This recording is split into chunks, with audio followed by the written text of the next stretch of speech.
Hanggat hindi ka nagtatanda, doon ka muna sa probinsya natin. Pa naman! Huwag niyo naman pong gawin sa akin to. Ayoko sa probinsya. Ang boring doon. Hindi ka pa nga nakakarating sa probinsya natin eh. Sasabihin mo boring ka agad? Maganda ang lugar natin. Magugustuhan mo ron. Pa naman eh. Nakikiusap ako sa inyo. Promise, magpapakabait na ako. Hindi na ako totropa kay na Joanna. Ilang beses ko lang narinig sa iyo yan. Pero hindi ka pa rin nagtatanda. Ginagawa ko ang bagay na ito para sa kabutihan mo. Nasisiguro ko, marami kang matututunan kapag nasa poder ka ng mga magulang ko. Kung buhay pa si Mama, hindi yun papayag sa plano niyo. Yun na nga eh. Wala na siya. Kung nandito siya, siguradong hindi yun matutuwa sa mga ginagawa mo. Kaya sige na, mag-impake ka ng mga damit mo. Maaga kitang ihahatid sa terminal. Hindi niyo man lang ba ako ihahatid kay na Lola? Hindi na, para matuto ka rin bumiyahe mag-isa. 20 ka na. Dapat isa yan sa matutunan mo. Sana lang, huwag niyong pagsisihan na ipinadala niyo ako ron. Ang pagrerebelde at hindi pagsunod sa mga nakakatanda ang nagdadala ng sariling kapahamakan sa mga kabataan na mas pinaiiral ang katigasan ng ulo. Magsilbing aral ang karanasan para mapabuti ang sarili at hindi para maging masama. Magandang araw sa inyo, Miss Gwen. Nagsimula akong makinig sa inyong channel nung magbakasyon ako sa probinsya. Mula nun nawili na akong makinig sa iba't ibang kwento na hango sa tunay na karanasan.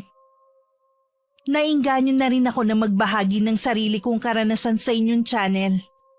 Nangyari to nang magbakasyon ako sa kauna-unahang pagkakataon sa probinsya ng aking ama. Tubong Quezon Province ang papa ko. Pero sa Maynila na ako lumaki at nagdalaga. Hanggang nung 20 anyos ako, nagdesisyon ng papa ko na habang bakasyon sa eskwela, pauwi na ko kina Lola. Mula nang mamatay ang mama ko, naging matigas na ang ulo ko.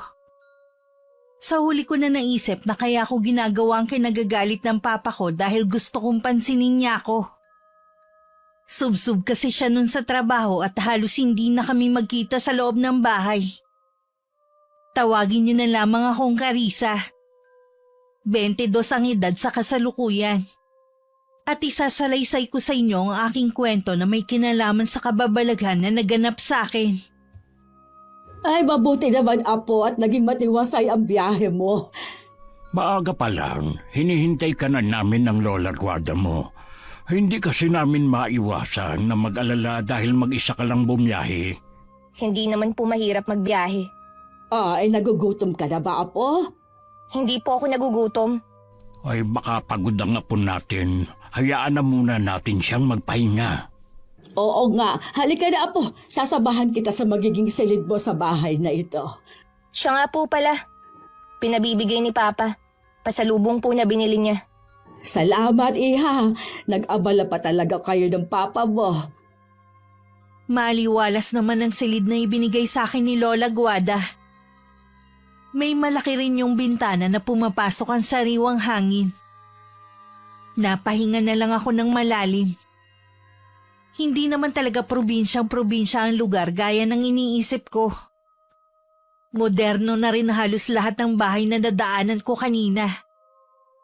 Sana lang hindi boring ang pagtigil ko rito. Nang masiguro na wala na akong kailangan, lumabas na si Lola Guada. Ako naman nagtanggal lang ng suot na sapatos at saka nahiga sa kama. Dalaga na ang apo natin, Guada. Oo nga, Delphine. Huling nakita natin siya nung noong namatay ang mama niya. Ay naalala ko lang kung makakatagal siya rito sa atin. Mukha kasing sosyal yun ang apo natin . Napansin ko nga rin yon. Tsaka sinabi nga rin ni Manuel nung tumawag siya na medyo maarte ang anak niya. Tayo na lang daw ang bahalang magpasensya. Ay oo naman. Wala namang makakatuwang ang anak natin sa pag-intindi sa anak niya. Aminado naman si Manuel na malaki ang naging pagkukulang niya sa anak mula nung mamatay ang asawa. Akala niya kapag naibigay niya ang pangangailangan nito, sapat na yon. Huli nang mapagtanto niya na malaki na pala ang naging pagkukulang niya dahil nawalan siya ng oras kay Carissa. Hindi rin naman kasi magandang isinubsob niya ang sarili sa trabaho. Bakit ba ayaw pa niyang umuwi dito sa atin? Nabanggit nga niya dati na kapag nakatapos na si Carissa sa pag-aaral, magre-retiro na siya at dito na sa atin titira. Napapagod na rin daw kasi siya. Ay mabuti naman. Akala ko hihintayin pa niya na magpantay ang mga paa natin bago niya maisipang umuwi dito sa atin. Ang mabuti pa humuli ka ng manok at magluluto ako ng tinola para sa apo natin. Ay sige, kukuha na rin ako ng mga panggatong. Dahil siguro sa pagod na pahaba ang tulog ko. Madilim na nang magising ako. Iinat-inat akong bumangon at lumabas ng silid. Nakita ko si Lola Guada na abala sa kusina. Napalingon siya sa akin at saka ngumiti. Naupo naman ako sa upuang yari sa kawayan habang inililibot ang paningin sa paligid. Ang layo kasi ng itsura ng tinitirhan nila sa bahay namin sa Maynila. Kung ano lang ang kailangan, yun lang din ang kagamitan sa bahay na yun. Napasarap yata ang tulog mo, apo. 2 beses kitang sinilip kanina. Napakahimbing ng pagkakatulog mo. Siguro po, dahil sa pagod na rin sa biyahe. Ito ang unang beses na bumiyahe ako ng napakalayo. Tsaka mag-isa lang. Bumilib nga ako sa lakas ng loob mo. Buti hindi ka natakot. Hindi naman po. Nasaan nga po pala si Lolo Delphine? Binibisita lang ang mga alaga niyang hayop. Gabi-gabi niya yung ginagawa. Ano po bang pwedeng gawin dito para hindi ako mainip sa bakasyon ko, Lola? Pwede mo akong samahan sa bukid para hindi ka mainip dito sa bahay. Ho? Sa bukid? Naku, Lola, hindi ko pinangarap na masunog sa ilalim ng araw. Ayoko nga umitim. Palabiro ka pala, apo. Alam mo, hindi ka naman masusunog dahil may lilim naman. Maliban na lang kung tutulungan mo ako sa pagtatanim. Lola, wala rin po akong maitutulong sa inyo kahit sumama ako. Wala akong hilig sa pagtatanim eh. Kakausapin ko na lang ang mga pinsan mo dito para masamahan ka sa pamamasyal. Wala naman po yatang mapapasyalan sa lugar na to eh. Merong ilog dito sa amin. Nako, pwede ka maligo doon. Ayoko, Lola. Baka mamaya madikitan pa ako ng linta. Wala siguro akong magagawa kundi ang tumambay dito sa bahay. Habang wala kami ng Lolo Delphine mo, papupuntahin ko dito ang mga pinsan mo para samahan ka. Hindi naman po ako batang musmos para samahan pa nila. At isa pa po, hindi naman siguro ako mawawala dito sa bahay. Ang akin lang naman para meron kang makakwentuhan habang wala kami. Sigurado matutuwa ang mga pinsan mo kapag nakilala ka. Hindi na lang ako kumibo. Gusto ko rin naman makilala ang iba naming kamag-anak. Ilang sandali lang naghain na si Lola Guada ng hapunan namin. Dumating na rin si Lolo Delphine. Kinabukasan, bago umalis ang 2 matanda, dumating ang mga pinsan kong sina Kuya Nilo, Dana at Ate Presi. Lahat sila nakangiti sa akin at bumati pa. Tipid ng ngiti lang naman ang sinukli ko sa kanila. Hindi ko rin maiwasang pag-aralan ng mga itsura nila. Kahit kasi maaga pa naliligo na sa pawi si Kuya Nilo. Ang 2 naman parang hindi pa yata naghihilamos at nagsusuklay. Ang layo nila sa mga kaibigan ko sa Maynila. Sana magustuhan mong pagbabakasyon mo dito sa amin, Carissa. Oo nga, Carissa. Kung gusto mo maligo tayo sa ilog. Siguradong hindi ka pa nakakaligo sa ganung lugar. Wala naman yatang ilog sa Maynila Nabanggit nga ni Lola Guada ang tungkol sa ilog. Pero wala akong balak maligo dun, no? Sabi mo lang yan. Pero kapag nakita mo ang malinaw na tubig, maeengganyo ka ng maligo. Oh, talaga? Oo, Carissa. Subukan mo lang sumama sa amin. Magdadala na lang tayo ng pagkain. Sigurado kasing magugutom tayo sa pagpunta doon. Sige na nga. Pumunta tayo dun sa ibang araw. Matagal-tagal din kasi ang bakasyon ko rito eh. Iimbitahin ka rin namin sa bahay para makilala mo naman ang mga magulang namin. Malaking pamilya ba tayo? Oo, pero ang iba nating mga kamag-anak sa ibang lugar na nakatira dahil taga doon ang mga napangasawa. Ang totoo niyan, kami na lang 3 wala pang asawa. Wala palang problema kung sakali na yayain ko kayo kahit saan. Habang nandito ako, kayo muna ang magiging alalay ko. Ay, mga kaibigan ko. Ilang sandali pa dumating na si Kuya Nilo. Galing siya sa pangunguhan ng mga buko sa likod bahay. Nabanggit ni Dana na parehong 25 sina Kuya Nilo at Ate Presi. Siya naman 2 taon lang ang tanda sa akin. Nalibang naman ako sa pakikipagkwentuhan sa mga pinsan ko. Masarap naman pala silang kausap. Akala ko kasi dati boring kausap ang mga taga-probinsya. Napag-alaman ko rin na isa palang elementary teacher si Ate Presi. Mag-iisang taon na pala siyang nagtuturo. Si Kuya Nilo naman nakaplano na ang pagsakay sa barko. Samantalang si Dana 1 taon pa bago magtapos ng pag-aaral. Ayos lang kaya naiwan natin si Carissa sa mga pinsan niya. Oo naman. Bakit naman nag-aalala ka riyan? Ay kasi, baka hindi nila makasundo si Carissa. Sabi nga ni Manuel, may pagkasuplada ang anak niya. Malalaman natin mamaya pag uwi kung ano bang nangyari sa kanila. Kailangan din kasing matutong makibagay ng apo natin. Oo nga. Huwag ka nang mag-alala dyan. Pareho namang mabait ang anak natin at si Margarita. Kaya palagay ko'y may itinatago din na kabaitan ng apo natin na yon. Maaaring naimpluwensyahan lang ng mga kaibigan kaya iba ang ugali. Tapos laking Maynila pa. Ay sana mangyari ang gusto ni Manuel na mapagbago ang anak dito sa atin. Gawin lang natin kung ano ang alam natin na makakabuti kay Carissa. Ay mabuti pa bilisan na natin ang paglalakad. Tanghali na tayo.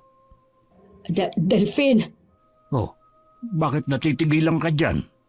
si Malu ba ang parating na yon? Ay, siya nga. Akala ko ba nagpakalayo-layo na yan? Yon din ang pagkakaalam ko bakit kaya siya nagbalik? Baka wala na siyang ibang mapuntahan. Lumiko siya papuntang gubat. Ibig sabihin, doon siya naninirahan ngayon? Hayaan na nga lang natin siya. Mas gusto naman niyang mamuhay na mag-isa lang. Yun din naman talaga ang makakabuti para sa mga taga rito. Nang pauwi na sina Lolo at Lola, nakasalubong pa nila ang 3 pinsan ko na pauwi na rin. Nagmano pa silang 3 nang makalapit. Masaya naman ang 2 matanda dahil ibig sabihin lang nun, nakasundo ko ang mga pinsan ko. Pagdating sa bahay, naabutan nila ako na hawak ang cellphone ko. Katatapos ko lang kasing kausapin nun si Papa. Nakasimangot pa ako nun at hindi man lang umite pagkakita kina Lola. Hindi kasi maganda ang naging pag-uusap namin ni Papa. Apo, may problema ba? Akala ko'y naging maayos ang pagpunta ng mga pinsan mo dito. Hindi naman po sila ang problema ko kundi si Papa. Nagkausap pala kayo ng ama mo. Ano naman ang napag-usapan niyo? Ayun, nagmamatigas pa rin po siya. Ayaw pa rin niya akong pauwiin sa Maynila. Hindi mo ba talaga gusto dito sa amin? Sorry Lola Guada, pero hindi po talaga ako tatagal dito. Hindi mo ba nakasundo ang mga pinsan mo? Okay po sila. Akala ko nga ang mga taga-probinsya, hindi nakakatungtong ng college kung hindi luluwas ng Maynila. Noon yun, Iha. Pero ngayon marami ng universidad na malapit. Huwag mo naman sanang maliitin ang mga taga rito. Ay hindi naman po. Yun lang po kasi ang pagkakaalam ko Mabuti na lang, sina Kuya Nilo at Ate Percy, may mga tinapos kahit mahirap lang sila. Kung wala ba, hindi mo sila kakausapin. Ay pasensya na po Lola pero namimili din kasi ako ng mga pakikisamahan Ayoko naman na wala pa sa kalingkingan ng mga kaibigan ko sa Maynila ang sasamahan ko rito. Alam mo ba, Iha, ang mga taga rito hindi tumitingin sa kung ano ang katayuan ng isang tao. Basta mabait, pakikisamahan nila. Yun siguro ang gusto ng ama mo na matutunan mo. Kaya po ako pinauwi rito ni Papa para parusahan. Huwag mong sabihin yan, Iha. Iba ang parusa sa gusto ko lang matuto ng iyong ama. Sa salita lang po ni Papa kanina, alam ko na wala na akong magagawa. Mabuti na lang, nandyan ang mga pinsan ko. Pipilitin ko na lang na libangin ang sarili ko. Mas maganda sana kung bukal sa kalooban mong pakikisama sa kanila. Mababait ang mga pinsan mo at wala ka rin namang ibang makakasama kundi sila. Totoo naman po ang pinakita ko sa kanila kanina eh. Hindi pa ba sapat yun? Nasisiguro ko sa'yo, Iha. Mas mababait ang mga pinsan mo kaysa sa mga sinasabi mong mga kaibigan mo sa Maynila. Mas matagal ko pa na nakasama ang mga kaibigan ko sa Maynila. Ako lang po ang makakapagsabi kung mabait ba sila o hindi. Siya, huwag ka na sanang magalit. Mas maganda ka kapag nakangiti ka lang kaysa sa nakasimangot. Humalukip-kip na lang ako. Nasira na kasi ang mood ko. Kanina habang nakikipag-usap pa ako sa mga pinsan ko, okay pa ako. Kung bakit kasi tumawag pa si Papa. Akala ko naman kasi nagbago na ang isip niya at pauuwi na niya ako sa amin. Yun pala, magbibilin lang siya na wag kong dalhin ng pagkamaldita ko sa lugar na ito. Sa hapunan, konti lang ang kinain ko. Hindi ko kasi type ang malaking inihaw na isda at ginisang gulay. Bihira naman kasi kung mag-ulam ng isda. At iilan lang ang gulay na kinakain ko sa bahay namin. Madalas pa nga sa labas ako kumakain dahil lagi namang gabi na umuwi si Papa.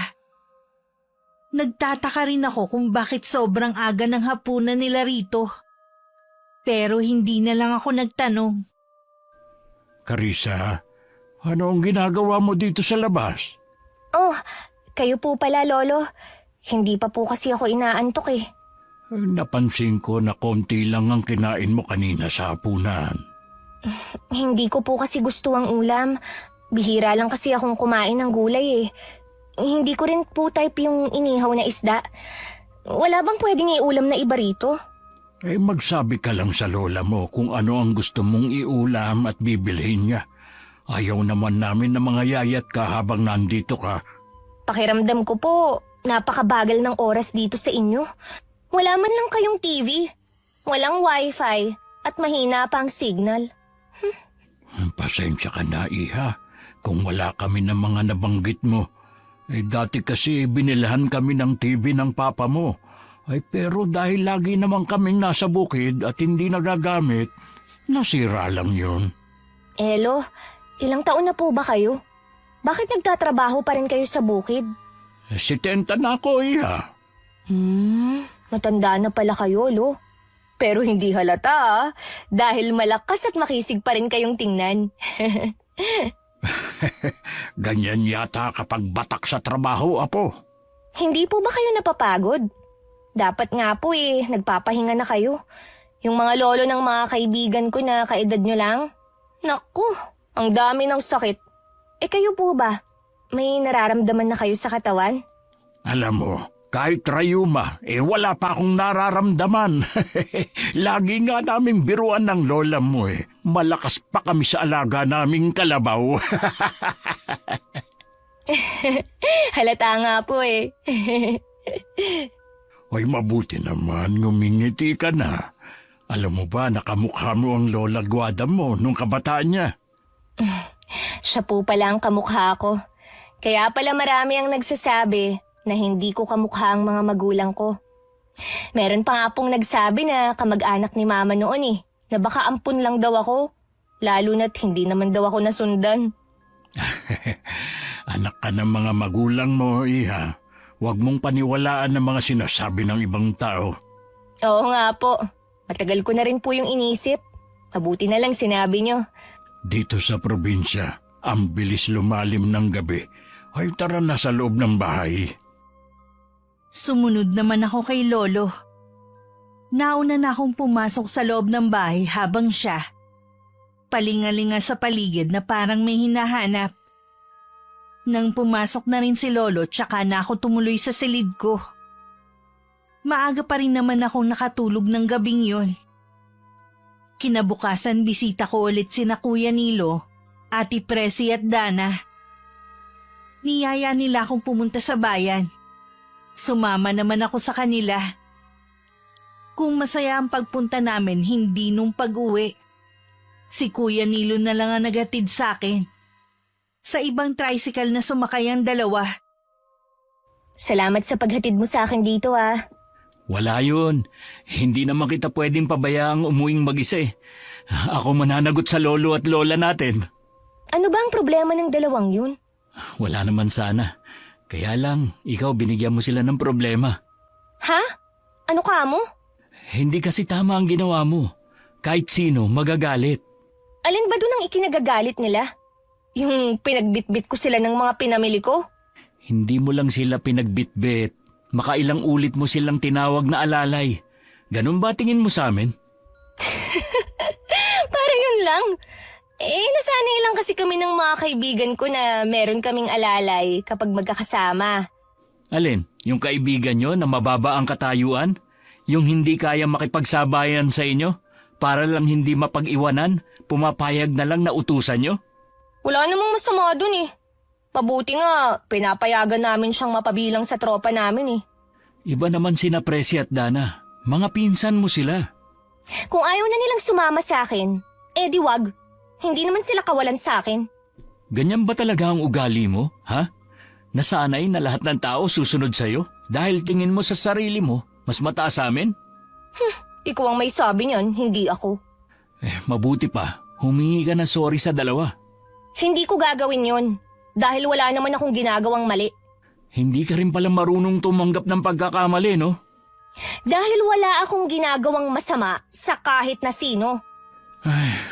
Sige, hindi na kita pipilitin. Ito na ang mga binili mo. Sige, uuwi na ako. Problema niyo? Mga sensitive ba talaga ang mga taga-probinsya? Bakit ko kung magalit kayong lahat sa akin? Hindi naman ako magtatagal dito eh. Napansin ni na Lola Guada at Lolo Delfin na hindi na pumupunta ang tatlo dito sa amin. Minsan tinanong nila ako. Kibit balikat lang ang sinagot ko sa kanila. Hindi na rin naman sila nag-usisa pagkatapos.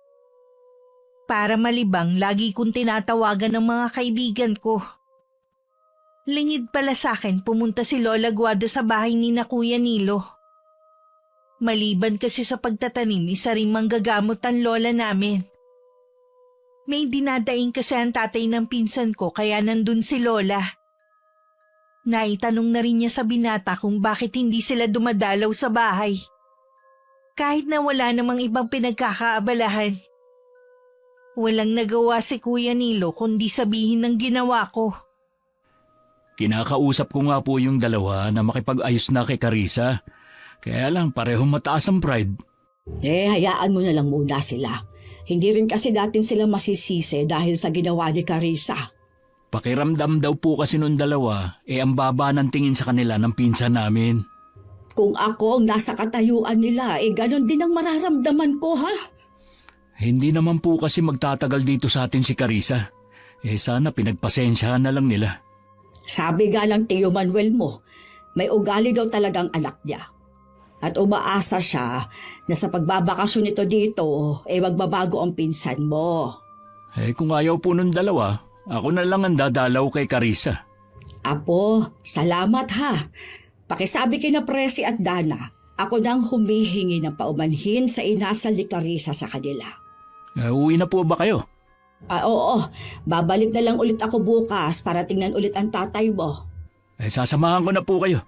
Hindi, wag na Nilo. Dadaan pa rin kasi ako kay Tia Febo. Sige po Lola, mag-iingat po kayo. Baka bukas po makadalaw ako sa inyo. Kinabukasan si Lolo Delfin lang ang pumunta sa bukid. Kailangan pa kasing bumalik ni Lola Guada sa bahay ni na Kuya Nilo. Kasalukuyan siyang nakaharap sa maliit niyang altar at parang umuusal ng dasal. Maya-maya lang umalis siya sa harap ng altar at saka dumungaw sa may bintana. Lumapit naman ako at tinanaw rin ang tinitingnan ni Lola. Ilang sandali pa humahangos na dumating si Kuya Nilo. Agad niyang sinabi ang sadya na lumala daw ang kondisyon ng ama. Kinuha naman ni Lola ang gamit niya. Kahit hindi tinatanong, nagsabi akong sasama sa kanila. Pagdating namin, sa labas pa lang maririnig na ang malakas na hiyaw ng tatay ni Kuya Nilo. Parang hirap na hirap yun sa nararamdaman. Ano ba ang sakit ng tatay mo? Kahapon naman kasi maayos pa siya. Ang pagsakit lang naman ng binti niya ang dinadaing niya. Pero ngayon, nagkaroon na ng mga bukol ang balat niya. Kumikirot daw at parang tinutusok ng libu-libong karayom. Baka kailangan na ninyo siyang dalhin sa ospital. Alam namin kung anong nangyayari kay Itay at hindi doktor ang makakatulong sa kanya. Hindi ko maintindihan. Ano ba ang magagawa ni Lola Guada? Sa pagkakaalam ko, hindi naman siya nag-aral ng medicine eh. Hindi nga pero mahusay na manggagamot si Lola Guada. Hindi lang mga sakit ang kaya niyang gamutin. Kung ganun, bakit hindi niya ginamot nun si Mama? Pasensya ka na, Carissa. Pero lola mo lang ang makakasagot niyan. Itatanong ko na lang sa kanya pag nakauwi na kami ng bahay. Akala ko, manghihilot lang siya eh. Tuwing merong nagkakasakit dito sa lugar natin, may napaglalaroan ng elemento at nakukulam, si Lola Guada ang tinatawag. Sa tingin mo, ano kayang sakit ng tatay mo? May hinala kami na kinukulam si tatay. Totoo pala ang kulam? Oo naman. Kapag may kakilala ka na bigla na lang nagkasakit at hindi malaman ng doktor ang sakit niya, malamang kinulam siya. Dapat sa albularyo lang lumapit. Hindi ko alam kung paniniwalaan ko yan. Para kasing imposible eh. Hindi naman kita pinipilit maniwala eh. Nakakaawa ang sigaw ng tatay mo. Para siyang kinakatay. May tiwala ako na mapapagaling siya ni Lola Guada. Sana nga. Ay, siya nga pala. Nagkikita ba kayo ni na Ate Percy at Dana? Oo. Malapit lang naman ang bahay nila dito eh. Galit pa rin ba sila sa akin? Dapat kasi humingi ka muna ng tawad para mawala ang galit nila. Bakit ko naman gagawin yun? Dahil may kasalanan ka naman talaga sa kanila eh. Kahit habang buhay ko na silang hindi kausapin, ayos lang naman sa akin eh. Matigas pala talaga ang ulo mo, no? Bakit? Sino ba sila sa akala mo, ha? Kung ayaw mo, di wag. Ayokong pilitin ka. Sana lang, habang nandito ka, maisip mo ang mali mo. Naiwan akong mag-isa sa sala. Lumabas kasi si Kuya Nilo at may kukunin lang daw sa likod ng bahay. Nagulat pa ako nang sumigaw na naman ang tatay niya. Dala ng kuryosidad, tumayo ako at lumapit sa may silid kung nasa ng tiyuhin ko. Nakaawang ang pinto kaya nasilip ko ang nangyayari sa loob. Napahawak pa ako sa bibig ko dahil sa nakita ko. Buong katawan kasi ng tiyuhin ko puno ng sariwang sugat. Tumutulo pa ang dugo mula doon. Umiiyak naman sa tabi niya ang tiyahin ko. Si Lola Guada naman panayang usal ng dasal. Muntik pa akong mapatalon nang may humawak sa balikat ko. Paglingon ko si Kuya Nilo lang pala. Ay, pasensya ka na ako, nagulat kita. Bakit ganun ang balat ng tatay mo? Kaya pala ganun na lang ang sigaw niya. Parang binalatan siya ng buhay. Matindi siguro ang galit ng taong gumawa nun sa kanya. Naniniwala ka pa rin ba na nakulam ang tatay mo, ha? Kailangan na niyang madala sa doktor. Baka mamaya ma-impeksyon ang sugat niya. Alam ko na mahirap paniwalaan ang nangyayari. Pero magtiwala lang tayo kay Lola Guada. Ano bang klaseng pag-iisip meron kayo, ha? Nahihirapan na ang tatay mo pero naniniwala pa rin kayo na magagamot siya ni Lola? Alam kong nagmamalasakit ka lang. Pero maghintay na lang tayo. Alam mo ba, nung nagkasakit si Mama, araw-araw ko siyang nakikita na nahihirapan. Ang sakit kaya sa amin nun ni Papa. Kaya hindi ko maintindihan kung bakit yung nagagawang tingnan lang ang tatay mo. Ihahatid na lang kita. Oh, saan ka pupunta? Uuwi na ako. Hindi ko kasi kaya na makita ang kalagayan ng tatay mo. Ihahatid na lang kita. Wag na. Mas kailangan ka rito. Tsaka maaga pa naman eh. Kaya ko namang umuwi mag-isa. Hindi pa man ako nakakalayo, nakasalubong ko na sina Ate Peresi at Dana. Babatiin ko sana sila pero sabay nila akong inirapan at saka umiwas. Sandali naman ako natigilan at nasundan ko na lang sila ng tingin. Sa bahay ni na Kuya Nilo sila nagpunta. Pagdating sa amin, nagkulong na lang ako sa kwarto ko at nakipag-video call sa mga kaibigan ko sa Maynila. Kinuwento ko pa ang tungkol sa tiyuhin ko na kinukulam daw. Gaya ko, hindi rin sila naniniwala. Tumawa pa nga sila. Nakitawa na rin ako. Dahil sa pakikipag-usap ko sa mga kaibigan ko, hindi ko na namalayan ang oras. Lumalala ba ka mong sakit ng Joselito mo? Opo, Lolo. Nakita ko nga po. Grabe, nakakadiri ang balat ni Tiyo. Baka hindi pa makakauwi ngayon ng lola mo. Lo, sabi po ni Kuya Nilo, kinukulam ang tatay niya. Posible nga, iya. Yung kasing tiyuhin mo, mahilig dumayo sa ibang barangay para lang makipag-inuman. Ibig niyo po bang sabihin na pagtripan si Tiyo? Ganun na nga, o di kaya may nakaaway siya na hindi sinasabi. Pasensya na po kayo, Lolo Pero hindi kasi ako naniniwala sa kulam eh. Baka sakaling maniwala ako kung sa akin na mismo mangyari yun. Naiintindihan kita, iha, pero wag mong hilingin na mangyari sa'yo. Mahirap pa malagay sa ganong sitwasyon. Lolo, meron po sana akong itatanong. Ano yun, iha? Marami na po palang nagamot si Lola Guada. Bakit hindi niya po ginamot si Mama noon? Ilang beses tinangka ng lola mo na gamutin ng mama mo noon, pero ayaw niya.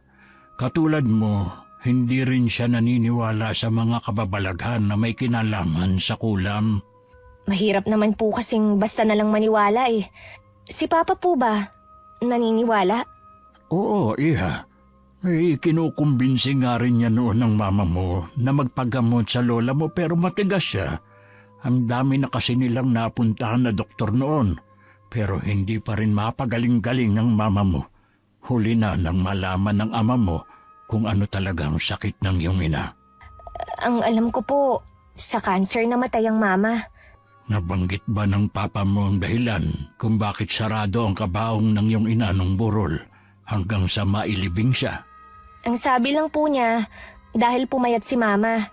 Gusto niya na maalala ng mga tao ang maganda niyang mukha. Kung maaga lang sana siyang nagpagamot sa lola mo, baka hanggang ngayon buhay pa siya. Hindi po ba cancer ang ikinamatay ni Mama? Hindi, iya. Nang malagutan siya ng hininga noon, tsaka nagsilabasan ng mga insekto na namahay sa loob ng katawan niya. Noon naisip ng papa mo na barang ang kinamatay ng mama mo. Sino kaya ang gumawa nun sa mama ko? Palaisipan pa rin hanggang ngayon sa ama mo kung sino ang gumawa nun sa mama mo. Alam namin hanggang ngayon, hinahanap pa rin niya ang taong iyon. Gusto kong makausap si Papa. Sana nasa bahay na siya ngayon. Pakiramdam ko biglang gumuho ang mundo ko sa nalaman. Buong akala ko sa sakit na matay si Mama. Yun pala sa barang. Hindi ko alam kung dapat ko ba yung paniwalaan. Kinuha ko ang cellphone ko at tinawagan ko si Papa. Matagal din bago niya ako sinagot. Hindi na ako nagpaligoy-ligoy. Tinanong ko siya agad. Nung una gusto niyang umiwas. Pero sa huli umamin na rin sa akin. Alam kong umiiyak siya sa kabilang linya. Buong gabi tuloy akong walang tulog. Iniisip ko ang mga nalaman ko. Dahil walang tulog, tanghali na akong nagising. Akala ko wala na akong kasama sa bahay. Kaya nagulat ako na makita si Lola Guada sa kusina. Lola, nakauwi na pala kayo. Kumusta na po si Tio Joselito? Maayos na ang lagay niya ngayon. Para nga lang nagdahilan. Talaga po? Nakita ko siya kagabi Malala na ang lagay niya. Sa awa ng Diyos, nalagpasan niyang nangyari sa kanya. Kayo po ang nagpagaling sa kanya. Ang galing niyo po, Lola. Pwede kang dumalaw sa kanila kahit anong oras. Nasa bukid na po ba si Lolo Delfin? Hindi na muna siya pumunta sa bukid. Pinuntahan niya ang tiyuhin mo. Baka po pagod kayo at inaantok. Magpahinga muna kayo. Nakakaramdam lang ako ng kaunting pagod. Pero hindi ako inaantok. Kung ganun, Lola, pwede ko po ba kayong makausap? Uy, tungkol ba sa mama mo? Alam mo na raw ang totoo, sabi ni Lolo Delfin mo. Hanggang ngayon po kasi, ang hirap pa rin paniwalaan na yun ang ikinamatay ni Mama. May paraan naman pala eh. Bakit hindi siya nagpagamot? Di sana hanggang ngayon, buo pa rin ang pamilya namin. Lahat ay ginawa ng papa mo, pero ang mama mo pa rin kasi ang nasusunod doon. Hindi ba ako naisip ni Mama noon? Na gusto ko pa siyang makasama? Hindi namin alam kung anong iniisip ng mama mo noon. O baka sadyang matigas lang ang ulo niya. Malalaman pa po kaya natin kung sinong gumawa nun kay Mama? Kung nagpagamot ang mama mo sa akin, posibleng nalaman ko. Bakit kaya hindi po ito nabanggit ni Papa? Kung sakali ba, maniniwala ka. Ang mama mo nga hindi. Sinarili ng papa mo lahat yon. Wala siyang naging karamay, kundi ang sarili lang niya. Naaawa nga rin po ako sa kanya eh. Pero dapat, pinilit niya si Mama na magpagamot sa inyo. Tapos na rin naman. Wala na tayong magagawa pa. Ganun na lang po ba yun? Wala na ang mama mo. Sigurado naman kung nasaan man siya, masaya na siya. Sana nga po. Masaya at tahimik na ang kaluluwa niya. Mahalin mo na lang ang papa mo at ang mga taong mahalaga sa'yo. Hindi natin kasi alam kung hanggang kailan lang tayo sa mundong ito. Ang mahalaga, maipadama sa mga mahal natin sa buhay kung gaano sila kahalaga sa atin. Naisip kong tama si Lola. May panghihinayang lang ako nararamdaman ngayon. Dahil hindi ko yun naiparamdam kay Mama nung nabubuhay siya. Sinabi ko naman sa kanya na mahal ko siya. Pero sa palagay ko, hindi naging sapat yun. Hindi ko kasi siya naalagaan nung may sakit siya. Hindi ko rin kasi naisip na mawawala siya sa amin agad. Isang araw nakita ko si Tio Joselito. Malakas na at parang hindi pinagdaanan ng nangyari sa kanya. Ni bakas ng mga sugat sa katawan wala akong makita. Magaling nga talaga si Lola Guada. Naniniwala ka na ba sa kulam? Oo. Alam mo bang barang din pala ang ikinamatay ng mama ko? Ha? Yung gumagamit ng insekto? Mas matindi yun kaysa sa kulam. Akala ko sa sakit na kanser namatay si Tia Margarita. Yun lang ang sinabi ni Papa. Nalaman mo ba kung bakit hindi siya nagpagamot kay Lola Guada? Ayaw daw niya eh. Kahit anong pilit kay Papa. Hindi rin kasi siya naniniwala eh. Sa mga doktor lang siya nagtitiwala. Alam kong hindi madali ang pinagdaanan yung mag-ama nang mawala ang mama mo. Hindi ko sinasabi na kalimutan mo na ang nangyari pero kailangan niyo pa rin magpatuloy sa buhay. Ano pa ba ang ginagawa ko? Kahit mahirap na walang ina, ginagawa ko pa rin ang dapat para maging proud si Mama. Kung nasan man siya ngayon. Sigurado ko na mahusay kang estudyante. Pero sa palagay ko, mas magiging proud pa sa'yo ang mama mo kung medyo babaguhin mo yung ugali mo. Ano naman ang problema sa ugali ko, ha? Yung tungkol na naman ba kay na Ate Percy at Dana? Huwag ka namang magalit. Nagsumbong kasi yung dalawa na nung makasalubong mo sila, inisnab mo na naman daw. Sana ikaw na lang ang lumapit at nakipagbate, hindi yung susupladahan mo pa. Yun pala ang sinabi nila, ha? Okay. Di mas lalo akong hindi makikipagbati sa kanila. Huwag mo sanang kakalimutan na mas matanda sila sa'yo. Ano ngayon? Tingin ko rin wala na rin silang balak makipagbate dahil sa pagmamatigas mo. Sana bawasan mo yung pagkamaldita mo. Hindi lahat kasi ng mga taga rito maiintindihan ka. Pwede ba? Huwag mo akong utusan kung ano ang ugaling ipapakita ko. Ganito na ako eh. Walang sino man ang makakapagpabago sa akin. Oo na. Nasabi mo na nga yan eh. Pwede ba? Para hindi masira ang araw ko, huwag mo nalang babanggitin ang dalawang yon. Okay? Okay, sige. Ako na lang ang sasama sa iyo at magpapasyal. Ayos lang ba? Oo naman. Wala namang problema sa akin kahit tayong dalawa lang. Mabuti na lang hindi umiwas sa akin si Kuya Nilo. Kundi mas nakakainip ang bakasyon ko rito. Ayoko rin naman talaga dun sa dalawa. Ewan ko ba para kasing may ugali rin. Pakiramdam ko na pipilitan lang din silang pakisamahan ako dahil kina Lola. Nang mga sumunod na araw, pinuntahan namin lahat ng bahay ng mga kamag-anak namin na noon ko lang nakita. Mainit naman ang pagtanggap nila sa akin. Ilang beses din nag-cruise ang mga landas namin ni na Ate Presi at Dana pero walang pansinang naganap. Napapakamot na lang tuloy ng ulo sa amin si Kuya Nilo. Pambihira talaga si Presi. Imbis na gamitin ang pagiging matandang pinsan niya, siya pa tong nagpapalaki ng issue niyo. Nakita mo naman na hindi ko sila pinapansin eh. Pero ang talim ng mga titig nila sa akin. Katuringang teacher pa naman siya. Hayaan mo, pagsasabihan ko siya. Gusto ko pa rin na magkaayos kayo bago ka umuwi ng Maynila. Nangangarap ka na naman ng gising. Hindi na yun mangyayari. Kahit ano ang sabihin mo, hindi ako nawawalan ng pag-asa. Ay, siya nga pala. Kilala mo ba yung babaeng yun? Lagi ko kasi siyang nakikitang dumadaan dito sa tapat ng bahay eh. Minsan pa nga, sumusulyap siya rito. Si Aling Malu yun. Ilang buwan din siyang hindi umuwi sa lugar na to. Sabi ni tatay, sa gubat siya nagpatayo ng bago niyang kubo. Akala ko, sa Maynila lang uso ang pulubi. Dito rin pala.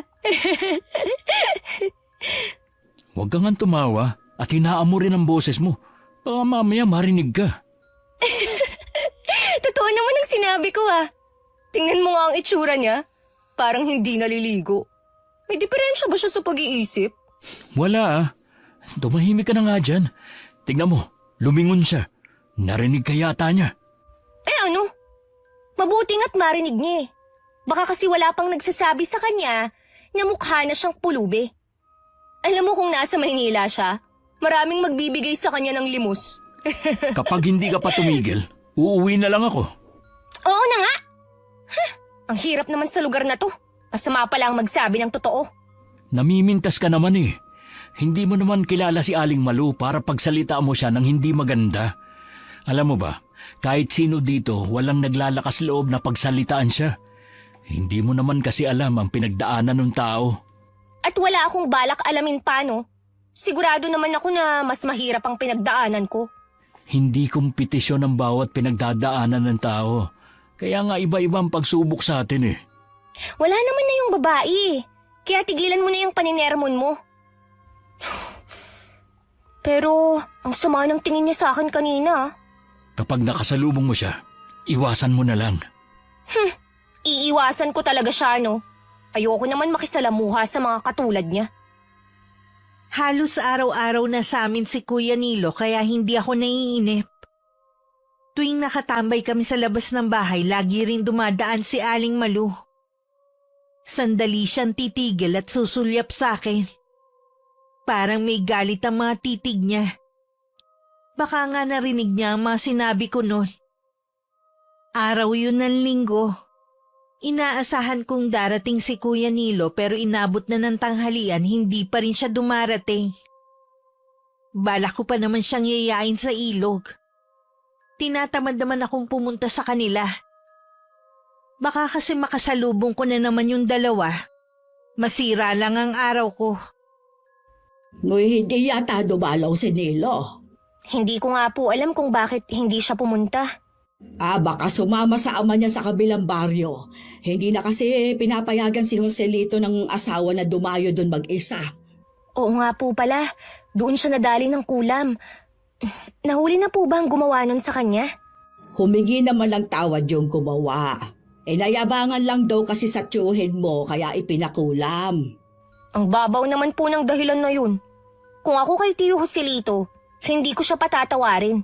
Ipapakulong ko na lang. Sa tagal ko lang nanggagamot, wala pa akong alam na naipakulong dahil sa kulam. Kung sa bagay nga po, wala namang maniniwala sa kulam o barang. Baka mapagkamalan pang baliwang magrereklamo. Natutuwa nga pala ako dahil sa nakikita ko hindi ka na naiinip dito sa amin. Naiinip pa rin po. Pero mabuti na lang, nandyan si Kuya Nilo para samahan ako sa mga lakad ko. Mas masaya sana kung marami kayo. Sayang, hindi nakakasama sa inyo sina Presi at Dana. Naku Lola, ayoko na po silang makasama kahit kailan. Ni ayoko na ngang marinig ang mga pangalan nila. Hindi tama ang ganyang asal, Apo. Sila po ba? Tama ang inaasal sa akin? Ikaw naman daw kasi ang nagsimula. Hindi na po mahalaga kung sino ang nagsimula.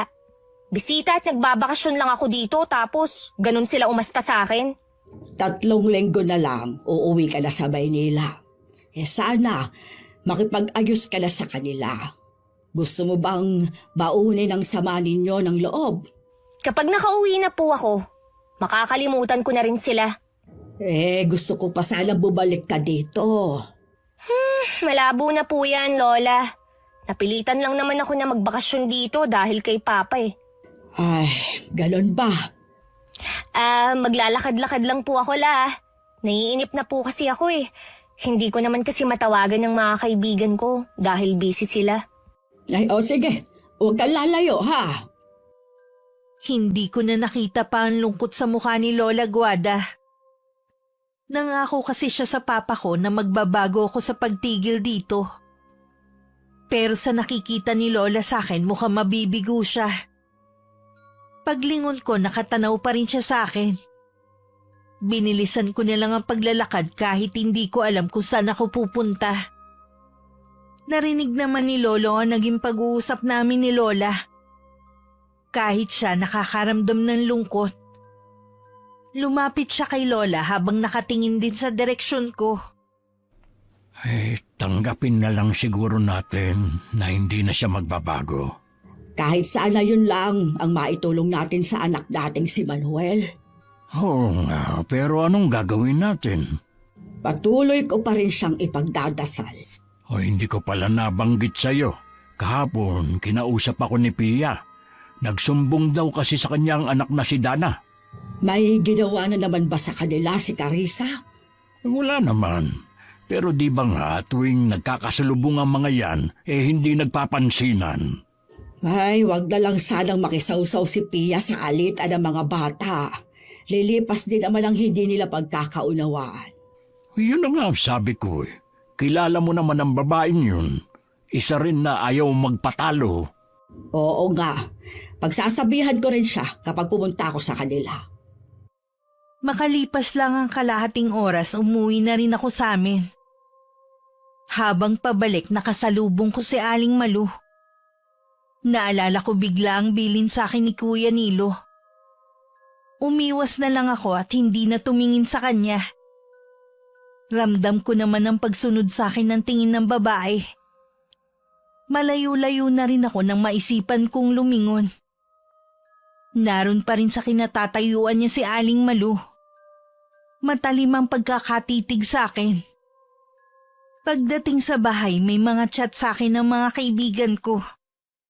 Kasalukuyan daw silang nasa beach.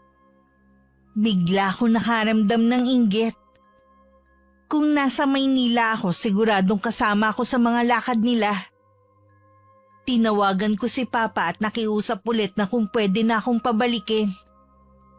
Pero matigas siya sa desisyon niya na dumito muna ako kina Lola. Nang sabihin kong uuwi ako sa ayaw at sa gusto niya, nagbanta siyang tuluyan na akong patigilin sa pag-aaral. Doon na ako napaiyak at nagwala sa silid ko. Taranta namang pumasok si Lola. Ay, Apo! Ano nangyari sa'yo? Ha? Bakit ka umiiyak? Gusto ko na po kasing umuwi ng Maynila. Pero ayaw po akong payagan ni Papa. Talaga ba na gusto mo na umuwi sa inyo? na ang buhay ko dati.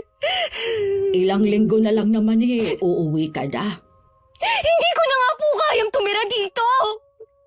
Hindi ganitong buhay ang kinasanayan ko. Hindi niyo ba naiintindihan? Naiintindihan naman kita, Apo. Hayaan mo. Patatawagin ko ang tiyuhin mo sa papa mo para makausap ko. Sasabihin ko sa kanyang sunduin ka na. Nagbanta po si Papa. Na oras na umuwi agad ako. Hindi na niya ako pag-aaralin. Biruin niyo yun? Anong klase siyang ama? Gusto ba niyo na wala akong marating sa buhay, ha? Kakausapin ko siya para maliwanagan. Huwag ka na umiyak, Apo. Bakit ba nangyayari to sa akin? Ang gusto ko lang naman gawin kung anong magpapasaya sa akin. Tapos si Papa, itinapon ako sa lugar na to. Ganun ba kasama ang lugar na ito para sa'yo? Kailangan niyo pa bang itanong yan, Lola? Hindi pa ako sanay sa ganitong lugar. Yung sobrang tahimik. Maagang naghahapunan ng mga tao at maagang natutulog. Ayoko ng buhay probinsya. Ay, mukhang hindi ka natatagal dito. Kapag nakausap ko si Manuel, kung hindi ka man niya masundo dito, ipahahatid kita kay Nilo. Paano po kung tutuhanin niya ang sinabi niya na hindi na niya ako pag-aaralin? Ako nang bahala sa bagay na yan. Hindi ako papayag. Nag-iisa ka lang niyang anak. Tungkulin niya yon. Sinisiguro ko sa'yong makikinig sa akin ang tatay mo. Sige po, La. Sana makumbinsin niyo siya. Para na talaga akong mababaliw dito. Samantalang yung mga kaibigan ko, kung saan-saan na sila nakakarating. Ay, sige na. Tumahan ka na ha. Ayoko umiiyak ka. Ayusin mo na ang sarili mo. Nang makalabas ng kwarto ko si Lola Guada, nagpahid na ako ng mga luha. Inayos ko na rin ang mga kinalat kong gamit sa sahig. Si Lola naman pinuntahan ng isang anak niyang may cellphone at pinatawagan si Papa. Nagkausap naman sila at sinabi ko anong gusto kong mangyari. Napailing-iling na lang si Lola sa naging sagot ng Papa ko. Umuwi rin naman siya agad at nag-aabang na si Lolo Delfin sa kanya. Palabas sana ako ng kwarto nang marinig ko ang pagtatanong ni Lolo sa naging pag-uusap nila.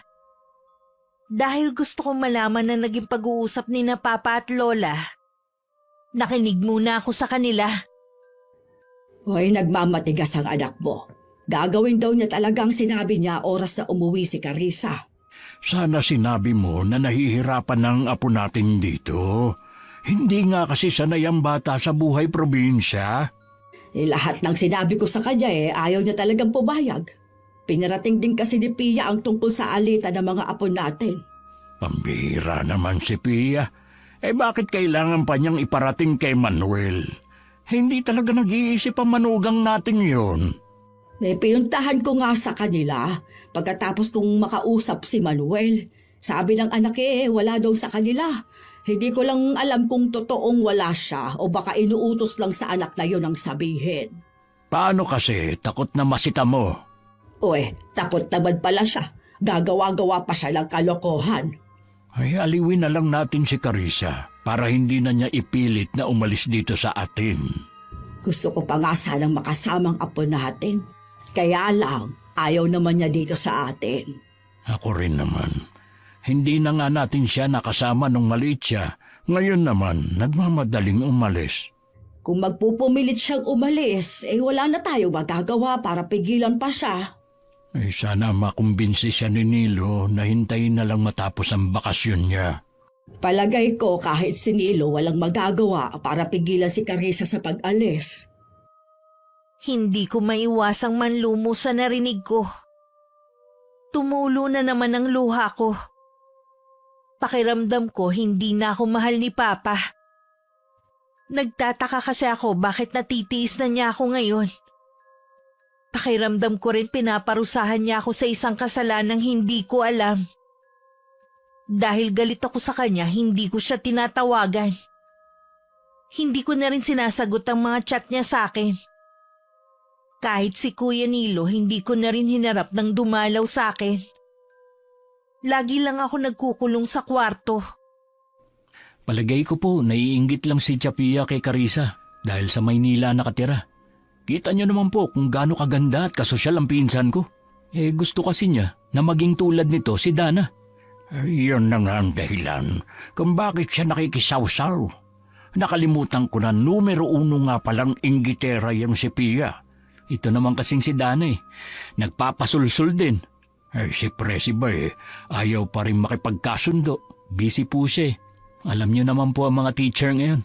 Maraming gawain maliban sa pagtuturo ng mga estudyante. Paano yan? Ayaw ka rin harapin ni Carissa? Palalamigin ko na lang po muna ang sitwasyon bago siya kausapin. Salamat, Nilo, ha? Kahit natatarayan ka ng pinsan mo, hindi ka nagagalit sa kanya. Ganyan po talaga mga babae, lalo na sa edad ni Carissa. Ang lakas ng topak. Mawawala rin yan kapag nagkaedad na siya. Malawak talagang kaalaman mo pagdating sa mga babae, pero wala ka namang pinapakilalang nobya. Hindi pa po kasi ako sinasagot nung nililigawan ko sa kabilang barangay. Masyadong pakipot. Lahat namang ginawa ko para mapasaya siya. Marami pa namang babae dyan. Kung ayaw niya sa'yo, edi maligaw ka ng iba. Ganun na nga lang po ang gagawin ko. Tingin ko kasi natatakot siya sa mga magulang niya. Yun ang mahirap kapag magulang nakikialam sa desisyon ng anak. Oo nga po maiba nga pala ko.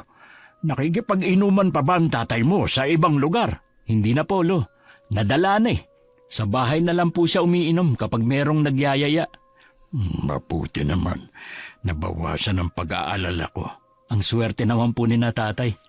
Kahit kasi matatanda na sila, nandyan pa rin kayo. Ganon talaga mga magulang. Maiintindihan mo rin ako kapag magulang ka na. Paano, Polo? Uuwi na po ako Gagawin ko na lang yung inuutos ni nanay na gapasin yung mga damo sa likod ng bahay namin. 5 araw na to ng pagkukulong ko sa kwarto. Nakaramdam na rin ako ng matinding pagkainip. Kaya lumabas na ako ng bahay at naglakad-lakad habang nag-iisip.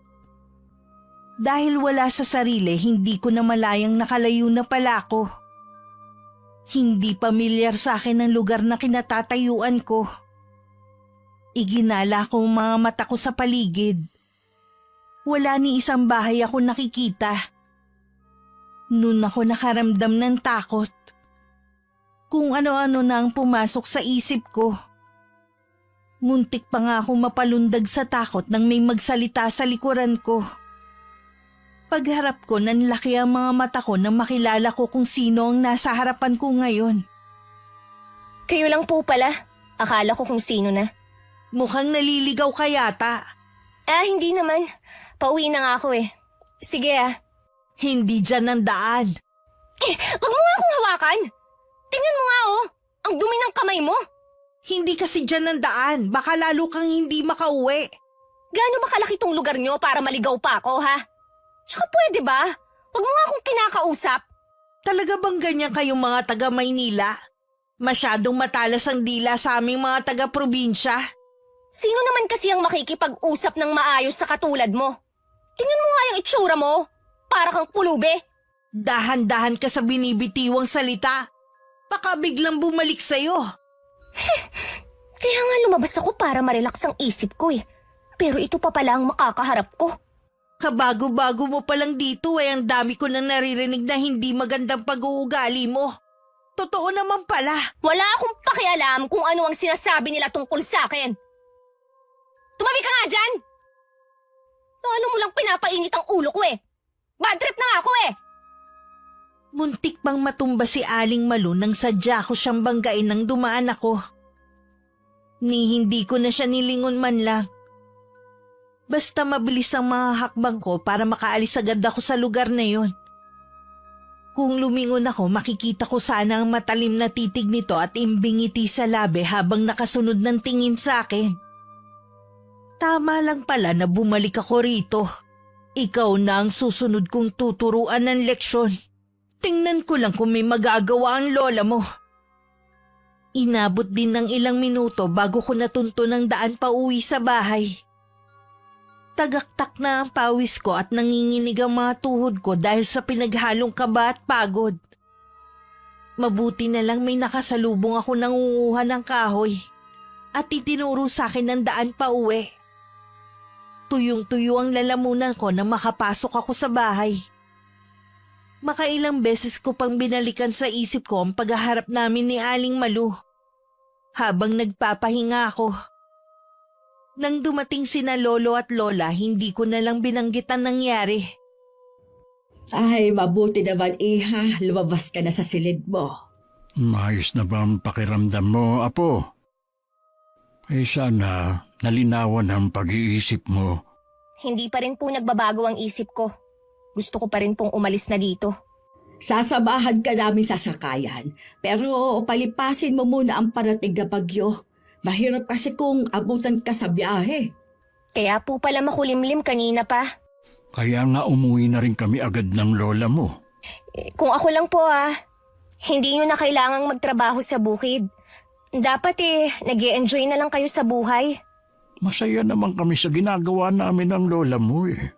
Saka mas manghihina kami kapag pumirmi lang kami dito sa bahay. Yung isang araw nga lang na hindi makapunta sa bukid para na akong nanghihina. Lola, hindi na po ba kayo nang gagamot? Wala pa namang nagpapatawag sa akin. Salamat nga sa Diyos dahil ang huling biktima ng kulam dito sa atin ang Tio Joselito mo lang. Oo nga, kahit bumalik na si Malu. Si Aling Malu po? Lagi mo ba siyang nakikita? Dumadaan po siya rito sa tapat ng bahay natin. Ano po bang tungkol sa kanya? Huwag kang lalapit sa babaeng yon. Iwasan mo siya hanggat maaari. Dapat pala binigyan kita ng porselas na pangontra. Lalo po akong naguluhan sa inyo. Sumunod ka na lang, iha. Para din naman sa kabutihan mong sinasabi namin. Okay po. Hindi naman ang katulad niya ang kinakausap ko. Mamaya, ibibigay ko sa iyo ang sinasabi kong porselas. Bigla ko tuloy naisip kung tama bang itinago ko sa kanila ang naging engkwentro namin ni Aling Malu. Nadagdagan pa tuloy ang mga tanong sa isip ko. Bago ako matulog nung gabing yon, ibinigay sa akin ni Lola ang isang bracelet. Parang pamilyar to sa akin. Nang maalala ko na meron din ito si Kuya Nilo. Hindi ko na muna isinuot at itinabi ko muna. Kinaumagahan, bisita namin si Kuya Nilo. Hinarap ko na rin siya dahil baka yun na ang huling beses na pagbabanding naming dalawa. Buo na talaga kasi ang pasya ko na umuwi na ng Maynila. Nasa labas kami ng bahay. Habang si Lolo Delfin abala sa pagsisibak ng kahoy at si Lola Guada naman abala sa kusina. Talaga bang hindi na kita mapipigilan? Hindi na. Kahit ano pa ang gawin mo o sabihin mo. Kapag umalis ka, siguradong hindi ka na rin babalik. Ganun na nga. Kahit sandali ka lang dito, mamimiss pa rin kita. Maaalala naman kita lagi. Kapag pumunta ka ng Maynila, pwede ka namang dumalaw sa bahay namin. Oo ba? Basta sasamahan mo ako sa magagandang pasyalan dun, ha? Oo naman, kahit hindi mo sabihin. Ililibre mo rin ba ako? Ano ka? Sinuswerte? Hayaan mo, pag-iisipan ko. Minsan lang naman ako pupunta ng Maynila Kaya dapat talaga ilibre mo ako. Uy, wag mong kalilimutan na estudyante pa lang ako. Ay, oo nga pala. Di bale, kapag nakasakay na ako sa barko, ililibre naman kita. Sabi mo yan Nabulahaw ang masaya naming pagkukwentuhan ni Kuya Nilo nang marinig naming sumisigaw si Lolo. Nasa labas ng bakuran namin si Aling Malu. Nang tumingin siya sa akin, may kaba ko naramdaman na hindi ko maipaliwanag. Si Kuya Nilo ang lumapit sa lolo namin para awatin ito. Ano bang hinihintay mo? Umalis ka na! Ayokong umaali-aligid ka dito sa bahay namin! Huwag kang magdala ng kamalasan dito! Alis na! Umalis na po siya, Lo. Tumigil po ba siya rito? Dati kasi dumadaan lang siya eh. Nahuli ko siya na nakatayo dito na bumubulong. Alam ko na meron siyang ginagawang orasyon. Ha? Para po kanino kaya? Kinakabahan ako na baka may masama siyang binabalak kay Carissa. Hindi po kaya nagalit siya sa sinabi noon ni Carissa? Bakit ngayon mo lang yan sinabi? Pasensya na, Polo. Nawala sa isip ko na banggitin sa inyo. Bakit naman kasi bumalik-balik pa sa lugar natin ang mangkukulam na yun? Malayo sina Lolo at Kuya Nilo sa kinaroroonan ko kaya hindi ko marinig ang pinag-uusapan nila. Pero nasisiguro ko na ako ang topic nila. Dahil pasulyap-sulyap sila sa akin habang nag-uusap. Ilang sandali pa pumasok na kami sa loob ng bahay. Larawan din ng pag-aalala sa mga ito. Si Lolo kinausap din si Lola. Huwag siyang magkakamali na may gawin sa apo natin. Dahil kung hindi, matitikman niyang ganti ko sa gagawin niya. Wala siyang ginagawa sa mga taga rito. Pero dahil dayo lang si Carissa, iniisip niya siguro na magagawa niya ang anumang gustuhin niya. Sinusubukan niya talaga ako. Siguro iniisip niyang matanda na ako, kaya mahina na rin ang kapangyarihang taglay. Gawin natin ang lahat para protektahan ang ating apo. Nang makauwi si Kuya Nilo, masinsinan akong kinausap ni Lola Guada. Hinanap pa sa akin ng bracelet. Kinuha ko naman yun sa silid ko at isinuot. Nakahinga naman ng maluwag si Lola nang makita na suot ko na yun. Pakiramdam ko iniisip ni Lola na yun ang magliligtas sa akin. Huwag mong aalisin yan kahit anong mangyari. Alam ko po na meron kayong itinatago sa akin. Ano po ba yun? Mabuti pang sabihin na natin kay Carissa. Kilala si Malu na masamang mangkukulam. Wala naman siyang sinasaktan sa mga taga rito. Nawala siya ng ilang buwan noon at inakala ng lahat na hindi na babalik. Ilang araw ka palang narito sa amin nang makita namin siya ulit. Naging panatag kami na wala siyang gagawin sa'yo dahil apo ka namin. Kaya lang, mukhang nagkamali kami ng akala. Lola, may nagawa po ako sa kanya. Sinabi na ni Nilo sa amin. Hindi lang po yun. Nagkita kami sa isang lugar at ang dami ko pong sinabi na hindi maganda sa kanya. Muntik pa nga siyang matumba dahil sinadya ko siyang banggain nung paalis na ako. Kung ganon, may masama kang ginawa sa kanya. Kilala ng mga taga rito na masama at mapaghiganti si Malu. Kailangan natin siyang puntahan sa tinitirhan niya. Humingi ka sa kanya ng tawad. Baka sakaling hindi niya ituloy ang masama niyang balak. Bakit ko naman po yun gagawin? Gumawa na lang po kayo ng ibang paraan. Tutal, alam niyo na ang balak niya. Hindi yon ganon kadali, Iha. Sa totoo lang po, Lola, hindi ko kaya na hihingi ako ng tawad sa pulubi na yun. Baka po may iba pang paraan. Mahalaga ang bawat sandali. Kailangan mo magdesisyon bago mahuli ang lahat. Pasensya na po, Lola, Lolo. Gusto ko na pong magpahinga muna. Pero Apo, Hindi mo siya pwedeng pilitin na sumama sa tinitirhan ni Malu at gawin ang labag sa kalooban niya. Wala ring silbi kahit humingi siya ng tawad. kung ganon, ako na lang ang pupunta sa kanya. Hindi ka pwedeng pumunta doon ng mag-isa. Baka kung ano ang gawin niya sa iyo.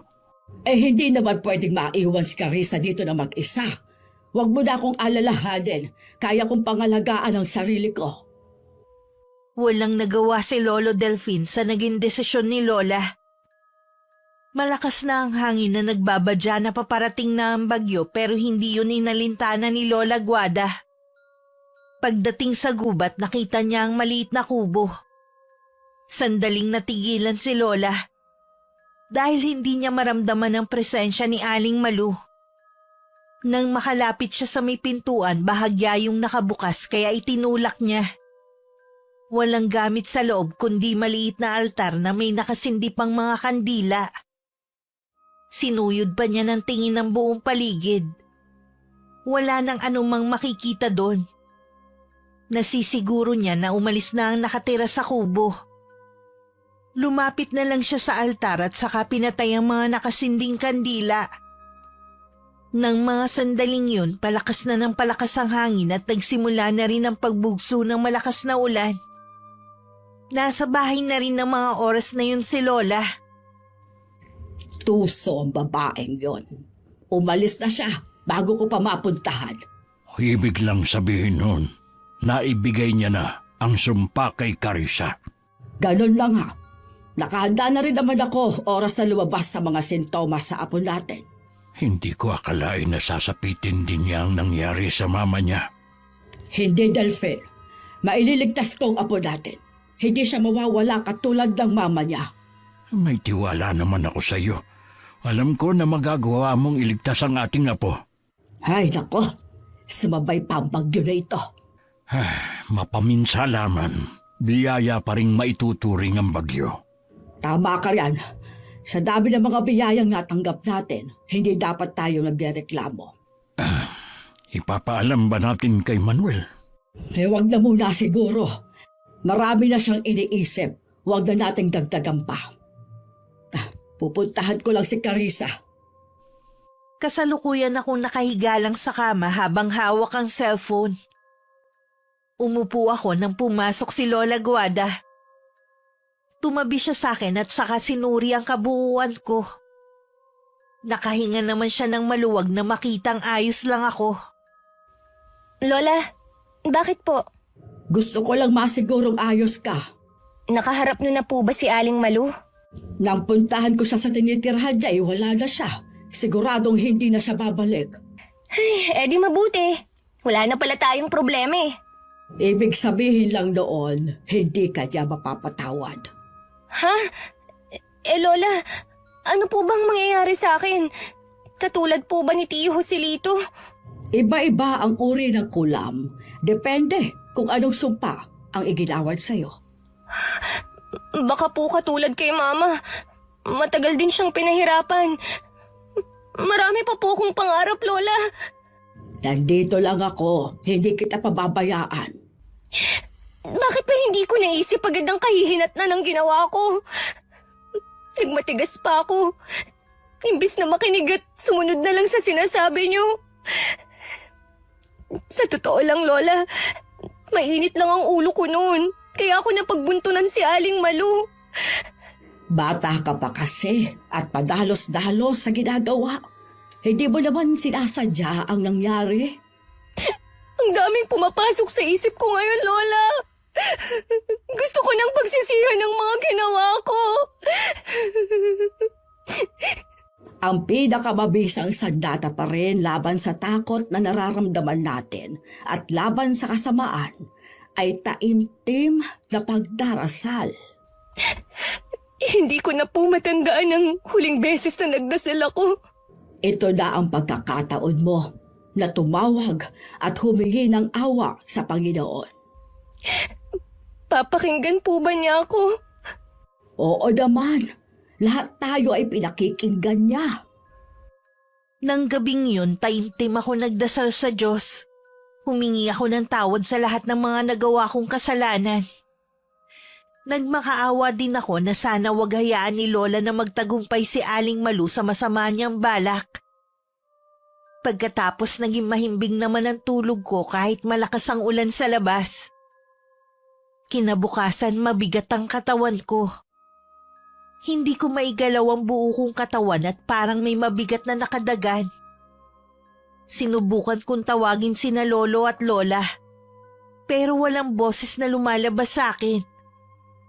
Tanging mga mata ko lang ang gumagalaw. Sa sulok malapit sa lumang kabinet may naaaninag akong nakatayo doon. Nakasuot yun ng itim na damit. Carissa, gising ka na ba?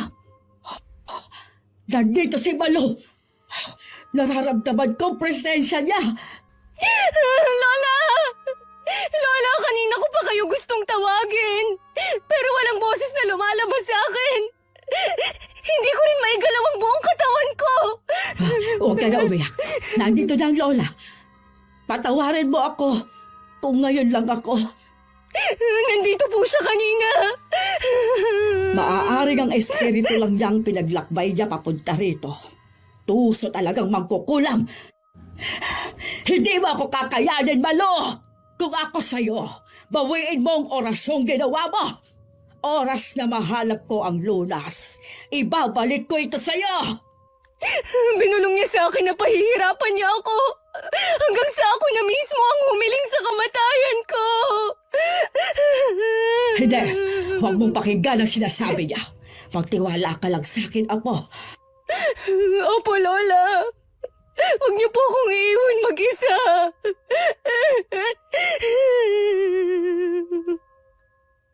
Nakasalubong ni Kuya Nilo si Lolo at nabanggit sa kanya ang nangyayari sa akin. Kinakitaan naman ng matinding pag-aalala ang pinsan ko.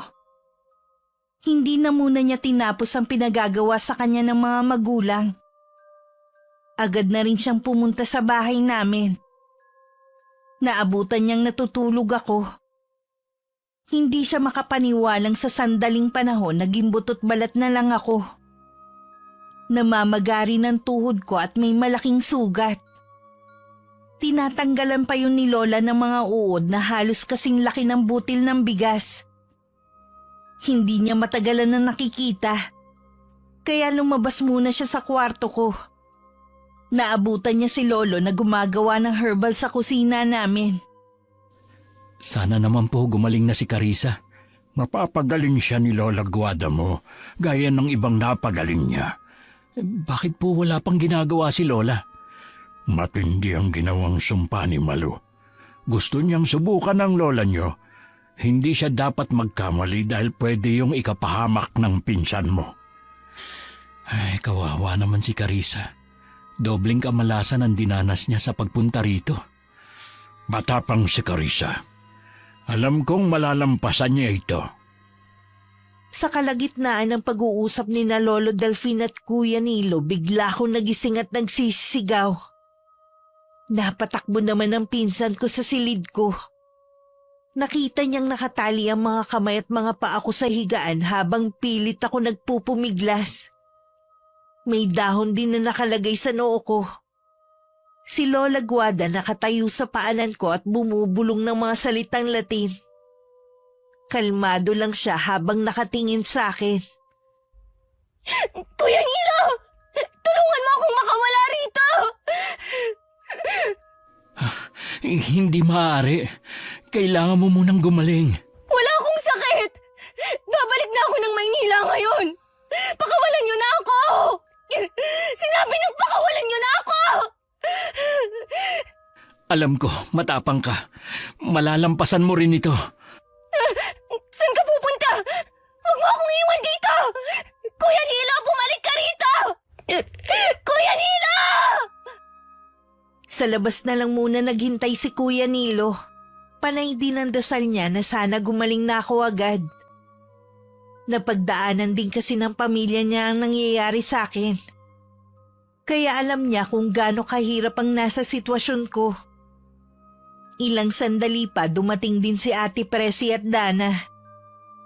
Bakas din sa kanila ang matinding pag-aalala.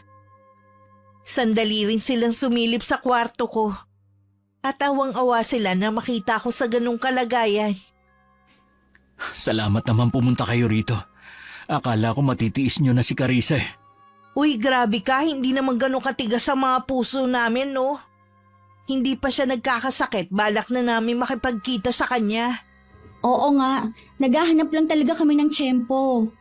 Kahit gusto ko sanang dumito pa si Carissa. Kung magkakasakit naman siya, mabuti pang bumalik na lang siya sa Maynila. Oo nga, tayo na lang ang dumalaw sa kanya sa Maynila kapag may pagkakataon.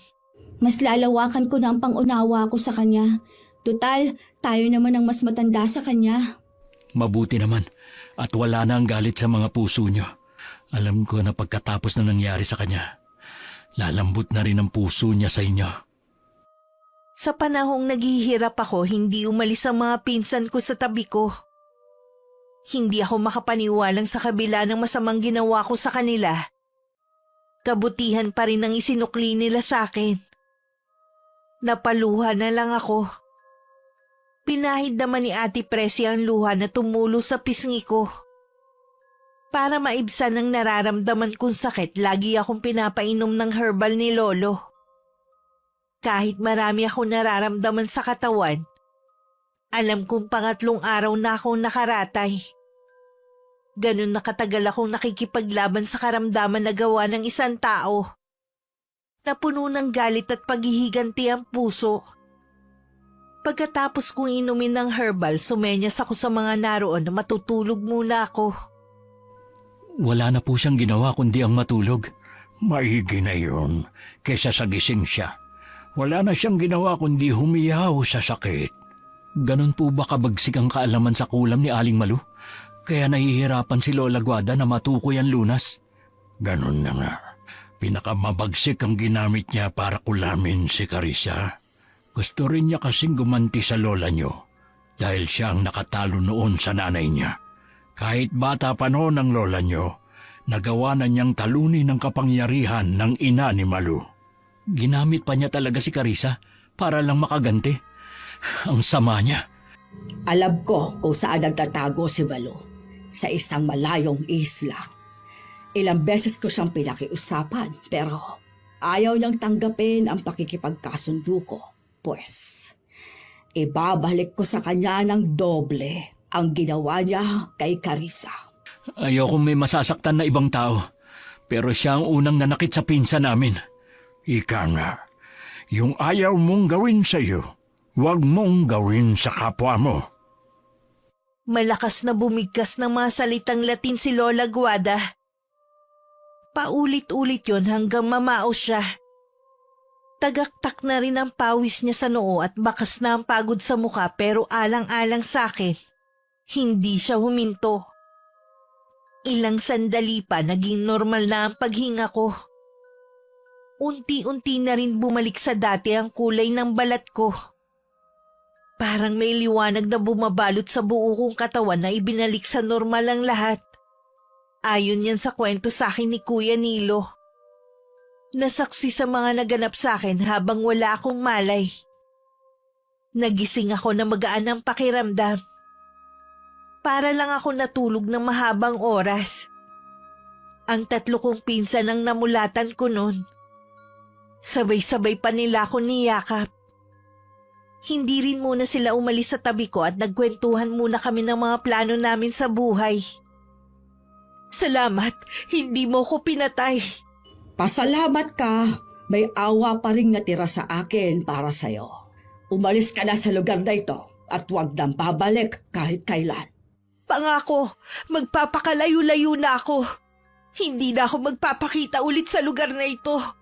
Sige na, baka magbago pang isip ko. Sana nga, tuparin niya ang pangako na magpapakalayo-layo na. Oras na makita ko siyang muli, hindi na ako magdadalawang isip na tapusin siya. Napatunayan naman niya siguro na mas mahusay pa rin ako kaysa sa kanya. Wala ka pa rin talagang kupas. Mukhang nagkakatuwa ng mga apo natin sa loob. Masaya ako na nagkasundo na sila. Sana maging dahilan yan na kahit matapos na ang bakasyon ni Carissa, gugustuhin pa rin niyang bumalik dito. Marami ng dahilan ng apo natin para bumalik ulit sa piling natin. Kung kailan naman nag-i-enjoy na ako sa bakasyon ko tsaka naman malapit nang matapos. May naramdaman akong lungkot sa puso ko. Kung pwede nga lang na wag na akong umalis, mas pipiliin ko na dumito na lang sana. Alam kong ilang araw nang napapansin nila Lola ang pagiging malungkot at tahimik ko. Ibinigay ko na rin ang bracelet na napigtal nung mga panahon na may sakit ako. Meron pa naman ako dyan. Yun na lang ang ibibigay ko sa'yo. Salamat po Lola sa pag-aalaga niyo sa akin habang nandito ako. Wala yun, Iha. Alam ko na nagugustuhan mo na rin dito. Pwede kang bumalik kahit anong oras mong gustuhin. Sa totoo lang po, masaya ako sa Maynila dahil nandun na lahat. Pero dito ko po natagpuan ang tunay na kaligayahan kasama kayo. Masaya ako na marinig yan sa'yo. Kung pwede lang po sanang dito na lang ako tumira eh. Ang plano ng papa mo, kapag nakatapos ka ng pag-aaral, uuwi na siya dito. May pagkakataon ka pa na magdesisyon. Talaga po, hindi ko alam na gusto rin pala ni Papa na tumira dito. Ikaw lang naman ang inaalala niya. Salamat din, Apo, dahil binigyan mo ng saya ang bahay na ito kahit panandalian lamang. Nung hapon naging bisita ko naman si Kuya Nilo. Sa labas kami tumambay habang nakikinig sa isang channel sa YouTube. Hindi ako makapaniwalang mahilig palang makinig ang pinsan ko ng mga katatakutan. Ang paborito daw niya ang kwentong kulam. Nagkaroon tuloy ako ng ideya pero tsaka ko na yun babanggitin dito. Kapag wala kang ginagawa, makinig ka lang sa channel na to. Nasisiguro ko, mawiwili at maaadi ka din katulad ko. Mukha ngang maganda, tsaka may aral din. Katulad ng nangyari sa'yo, alam ko na meron kang natutunan. Oo naman. Ang karanasan kong ito ang nagturo sa akin na ang kabutihan ang laging nagwawagi. Sa mga karanasan natin, natututo tayo na maging mabuti. Sinong mag-aakala na ang malditang katulad ko, pwede pa palang magbago? Hindi ko rin akalain na mamahalin ko ang lugar na to higit sa Maynila. Natutunan mo rin kung paano makisama at magpakumbaba. Oo. Salamat sa inyo ni na Ate Presi at Dana. Sana sa susunod, mas matagal ka nang magbabakasyon dito. Sigurado yun. Ngayon pa ba na meron na akong tropa na mga pinsan ko rin?